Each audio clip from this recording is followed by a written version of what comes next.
இலங்கையின் 9வது நிறைவேற்று அதிகாரமுடைய ஜனாதிபதியாக அனுரகுமார திசாநாயக்க பதவியேற்றதை முன்னிட்டு இன்றைய தினம் ஜாழ்ப்பாணத்திலே பாட்சோறு கொடுத்து அவர்களுடைய ஆதரவாளர்கள் மகிழ்ச்சியை வெளிப்படுத்தினார்கள். தேசிய மக்கள் சக்தியினுடைய உறுப்பினர்களால் ஜாழ்ப்பாணம் நாவக்குழி சந்திக்கு அருகிலே இந்த பாட்சோறு பரிமாறப்பட்டு வெற்றி விழா கொண்டாட்டங்கள் இடம்பெற்றிருந்தன.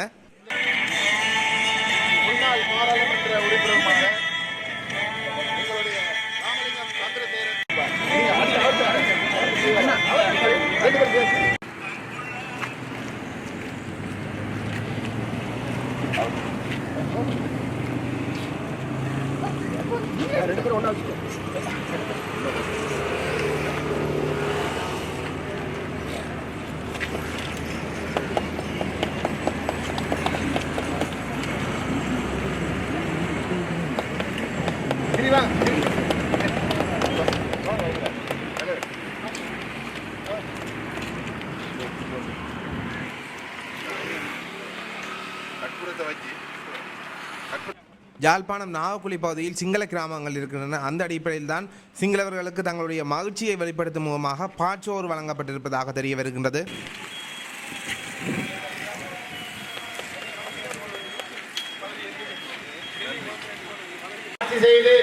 மக்களின் நல்ல ஆதரவையும் நல்ல பேரையும் பெற்று இந்த நாட்டை கட்டி காக்க வேண்டும் என்று இந்த இடத்தில் கூறிக்கொள்கின்றேன். மற்றும் நாங்கள் அரசியல்வாதிகள் அல்ல, அரசியல் பேசுபவர்களும் அல்ல. இந்த நாட்டின் விருட்சமே எமது நோக்கம். இந்த நாட்டிற்கு நல்லது நடந்தால் அது எமக்கும் சந்தோஷம். அந்த நல்ல பயணத்தில் நாம் இணைந்துள்ளதை இந்த நேரத்தில் மனமாக்கி அறிந்தேன். இந்த விடயத்தை கூறிக்கொள்ள வாய்ப்பளித்தமைக்காக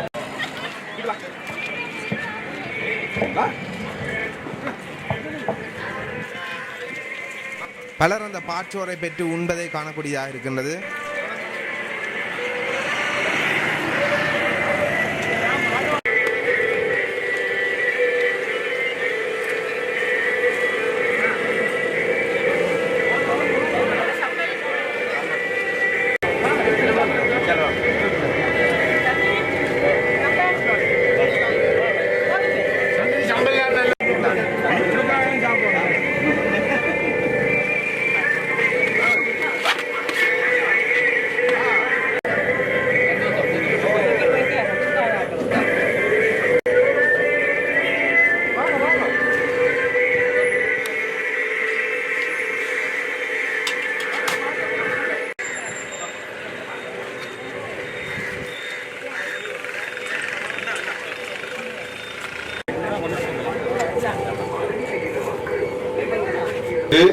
இங்கு கூடியிருக்கின்ற அன்பார்ந்த தோழர் தோழிகளே, விசேடமாக இன்று நாவக்குழியில் வாழுகின்ற நாவக்குழி பிரதேசத்தில் வாழுகின்ற நீங்கள் எல்லோருமே இணைந்து இந்த நாட்டினுடைய எங்கள் தோழரின் ஜனாதிபதி பதவியேற்றதை முன்னிட்டு நீங்கள் அவர்களுக்கு வாழ்த்து தெரிவிக்கும் முகமாக இவ்வாறான ஏற்பாடுகளை செய்திட்டு முதலில் எனது மகிழ்ச்சியையும் நன்றியும் நான் தெரிவித்துக் கொள்கின்றேன். அதே போன்று இன்றைக்கு எங்களுக்கு எல்லோருக்குமே தெரியும், அனுரகுமார திசாநாயக்க அவர்களுடைய வருகை என்பது மிக மிக முக்கியமான ஒரு நிகழ்வு. அதே போன்று எங்கள் எல்லோருக்குமே தெரியும், இந்த மாற்றம் என்பது இலங்கை வாழ் மக்களுக்கு கிடைத்த முதலாவது வெற்றி. இதனால் வரைக்கும் எங்களுக்கு 76 வருடங்களாக எமது நாடு அதால பாதாளத்தை நோக்கி இந்த நாட்டில் இருக்கின்ற மேட்டு குடியை சார்ந்த அல்லது இந்த நாட்டில் லஞ்ச ஊழல் மோசடி அதிகாரம் துஷ்பிரயோகம் பிடித்தவர்களால் நாடு ஆளப்பட்டு நாசமாக்கப்பட்டு வந்தது. இந்த நாசக நிலைமையிலிருந்து மீட்பதற்காக பல வருடங்களாக மக்கள் போராடினார்கள், செயற்பட்டார்கள். ஆனால் முடியாது போயிருந்தது. ஆனால் இந்த 2024ஆம் ஆண்டு செப்டம்பர் மாதம் 21ஆம் திகதி மக்கள் இன்றைக்கு ஒரு புதிய சகாப்தத்தை ஆரம்பித்திருக்கின்றார், புதிய மறுமலர்ச்சிக்கான யுகத்தை ஆரம்பித்திருக்கின்றார்கள். அந்த வெற்றியோடு இன்று மக்கள் மிக மிக சந்தோஷப்படக்கூடிய அளவுக்கு, மகிழ்ச்சி அடையக்கூடிய அளவுக்கு நாடு பல்வேறு நல்ல மக்களுக்கு சார்ந்த முடிவுகள் நாளுக்கு நாள் எடுக்கப்பட்டு வருகின்றன. அதனால் நாளுக்கு நாள் இன்றைக்கு நாளொரு மேனி பொழுதொரு வண்ணமாக வளர்ந்து வருகின்ற மக்களுடைய நம்பிக்கையை எதிர்காலத்திலும் திடகாத்திரமாக கைப்பற்றிக் கொள்வதற்கும் இந்த வெற்றியினை மகா வெற்றியாக மாற்றுகின்ற நடவடிக்கை எடுப்பதற்கும் அந்த வெற்றியினை உறுதிப்படுத்துவதற்கு எதிர்கால பாராளுமன்ற தேர்தலும் வருகின்றது. அந்த இன்றைக்கு அனுரகுமார் திசாநாயக்க அவர்களுடைய பெற்றிருக்கின்ற வெற்றியை அமோகமான வெற்றியாக, மிக சிறந்த வெற்றியாக மாற்றி அமைக்கின்ற நடவடிக்கையும் இந்நாட்டு மக்கள் எடுப்பார்கள் என்ற திடமான நம்பிக்கை எங்களுக்கு இருக்கின்றது. அதே போன்று வடக்கில் வாழ்கின்ற கடந்த காலங்களில் மிக ஒரு சொற்பமான வாக்குகளுக்கு மாத்திரம் வரையறுக்கப்பட்டிருந்த எங்களை இன்றைக்கு 28,000க்கு அதிகமான வாக்குகளை வழங்கி எங்களுக்கான ஒரு தடத்தை, இடத்தை யாழ்ப்பாணத்தில் வாழ்கின்ற மக்கள் எங்களுக்கு பெற்றுக் கொடுத்திருக்கின்றார்கள்.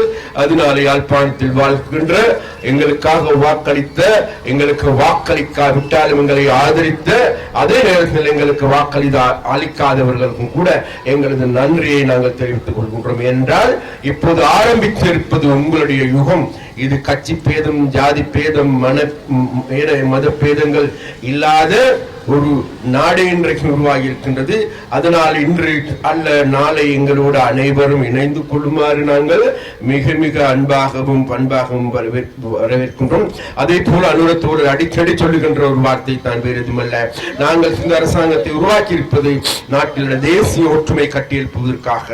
நாட்டில் தமிழ், சிங்கள, முஸ்லிம், மூபின மக்களும் ஒரு கொடியின் கீழ், ஒரு குடையின் கீழ் அணிதிரள வேண்டும். அவ்வாறு அணிதிரள விட்டால் இந்த நாட்டுக்கு விமோசனம் இல்லை என்று அவர்கள் அடிக்கடி குறிப்பிட்டிருந்தார்கள். அது மாத்திரமல்ல, அவர் பதவியேற்பு விழாவின் பொழுது மிக தெளிவாக குறிப்பிட்டார்கள், எங்களுக்கு வாக்களித்தோர் வாக்களிக்காதோர் அனைவரும் இந்நாட்டு மக்கள். அதனால் நேற்று எங்களுக்கு வாக்களிக்காதவர்களையும் எந்த விதமான இடையூறு என்று அவர்களையும் நாங்கள் எங்களோடு அரவணைத்துக் கொள்வதற்கே நாங்கள் எதிர்காலத்தில் செயல்படுவோம். அதனால் எங்களை வாக்களிக்கவில்லை என்று, எங்களை விமர்சித்தீர்கள் என்று நாங்கள் உங்கள் மீது கடுகளவேனும் கோபங்கள் கிடையாது. அது மாத்திரமல்ல, இந்த அனுரகுமார திசாநாயக்க அவர்களுடைய ஆட்சி வந்ததன் பிறகு நாட்டில் கலவரம் வெடிக்கும், இனக்கலவரம் வெடிக்கும், தமிழ் மக்களுக்கு எதிரான செயற்பாடுகள் முன்னெடுக்கப்படும். அது மாத்திரமல்ல, பணக்காரர்களுக்கு எதிரான நடவடிக்கைகள் முன்னெடுக்கப்படும். நாடே அல்லூர் கல்லூர் படுகின்ற ஒரு நிலைமை ஏற்படும். அதே போன்று கோயிலுக்கு பூஜை செய்ய முடியாது, பள்ளிக்கு பள்ளிவாசலில் செயல்பட முடியாது, அதே போன்று பன்சலையில் இருக்கின்ற அந்த ஊர்வலங்களை நடத்த முடியாது, இன்னும் இல்லை என்கின்ற பல்வேறு குற்றச்சாட்டுகள் சுமத்தப்பட்டது. ஆனால் கூட இன்றைக்கு தேர்தல் முடிந்து பல நாட்கள் ஆகின்றன. இன்று நாடு மிகவும் அமைதியான முறையில், மக்கள் அமைதியான முறையில் கொண்டாடுகின்ற ஒரு விழா என்றால் அனுரகுமார் திசாநாயக்கவுடைய வெற்றியாகும். ஆகவே இந்த வெற்றியை மேலும் உறுதிப்படுத்திக் கொள்வதற்கும், இந்த அமைதியை தொடர்ந்தும் நாங்கள் பாதுகாத்துக் கொள்வதற்கும் நாங்கள் எதிர்பார்க்கின்ற எங்களுடைய அபிலாசைகளான இந்த நாட்டில் மூவின மக்களை ஒரு கொடியின் கீழ் நாங்கள் எல்லோரும் இலங்கையின் என்று சத்தமிட்டு சொல்லுகின்ற ஒரு நாட்டை உருவாக்குவோம். அதற்காக நாங்கள் செயல்படுவோம். அதற்காக நாட்டு மக்களுக்கு உறுதியளிக்கின்றோம். அதனாக நாட்டு மக்களிடம், விசேடமாக வடக்கில் வாழ்கின்ற தமிழ் மக்களிடம் நாங்கள் அழைப்பு விடுக்கின்றோம்.